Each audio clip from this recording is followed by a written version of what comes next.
Hello welcome to Meena vlogs.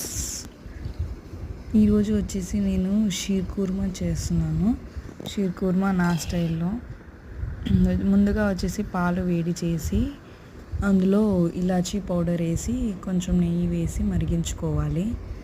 First సేమియాని నెయ్యిలో వేయించి పక్కన పెట్టుకోవాలి. ఆ తర్వాత పాలల్లో షుగర్ యాడ్ చేయాలి.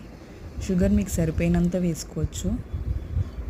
చక్కెర కొంచెం ఇంకిపోయిన తర్వాత కొంచెం పాలల్లో కలిసిన తర్వాత స్టవ్ ఆఫ్ చేయాలి. స్టవ్ ఆఫ్ చేసి కొద్ది ఒక 5 minutes తర్వాత సేమియాని ఇందులో యాడ్ చేసుకొని సర్వ్ చేసుకుంటే సరిపోతుంది. Thank you for watching.